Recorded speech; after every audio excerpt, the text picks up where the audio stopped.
आपदा, विपदा, विपत्ति, सबको संकट का एहसास कराने वाले ऐसे शब्द जिनका वास्तविक रूप देखना है तो हम हाल ही में आई कोरोना महामारी को देख सकते हैं, जब भारत के साथ पूरी दुनिया में हाहाकार मचा हुआ था। जहां देखो वहां मौत दस्तक दे रही थी। कभी बेडों की किल्लत सताई तो कभी ऑक्सीजन की वार।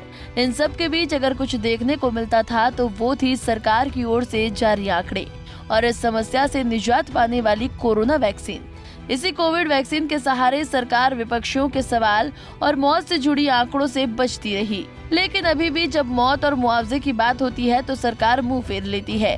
क्या थे मुआवजे और मौत के आंकड़े, हम आपको बताएंगे, लेकिन उससे पहले सरकार ने इस कोविड वैक्सीन से होने वाली मौत पर क्या कहा, उसे सुनिए।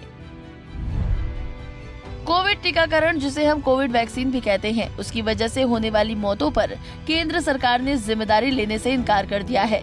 केंद्र ने ये बात सुप्रीम कोर्ट में दायर हलफनामे के माध्यम से बताया।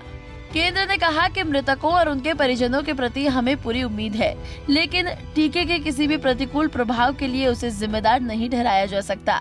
दरअसल ये मामला 2 लड़कियों के कथित तौर पर कोरोना टीकाकरण से हुई मौत को लेकर सुप्रीम कोर्ट में दायर याचिका से जुड़ा है, जिस पर केंद्र ने हलफनामे के साथ पंजाब में कहा कि जिन मामलों में वैक्सीन से मौत हुई हो उसे लिखित कोर्ट में मुकदमा दायर कर मुआवजा मांगा जा सकता है।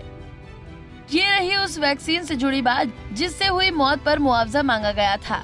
अब उस मुआवजे की बात कर लेते हैं जिस पर संसद से लेकर शीर्ष न्यायालय तक खूब सवाल हुए।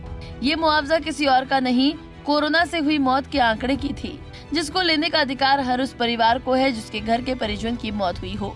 कोरोना महामारी से हुई मौत के आंकड़े किसी से छिपे नहीं हैं, जिस पर उनके परिजनों को मुआवजा देने को लेकर सुप्रीम कोर्ट में एक याचिका दायर की गई, जिस पर केंद्र ने मुआवजे पर असहमति जताते हुए कहा कि ऐसा करना संभव नहीं है।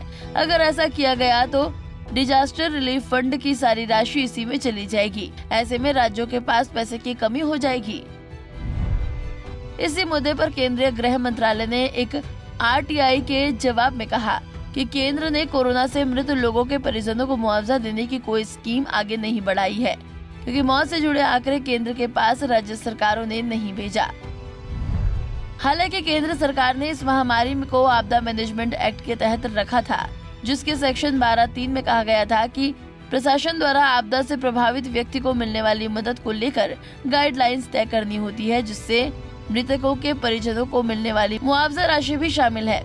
पहले कोविड से हुई मौतों के मुआवजे और अब वैक्सीन से जुड़ी हुई मौत पर केंद्र सरकार का पल्ला झाड़ लेना ये बतलाता है कि सरकार हमें उन हकों से वंचित रखना चाहती थी जिसे लेने का हमारे पास अधिकार है। अब देखना ये होगा कि हमारे इन अधिकारों पर जिम्मेदारी कैसे तय की जाती है।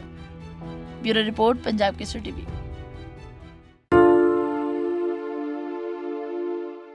हमसे जुड़े रहने के लिए हमारे YouTube चैनल को सब्सक्राइब करें और नई वीडियो की नोटिफिकेशन के लिए बेल आइकॉन को दबाएं।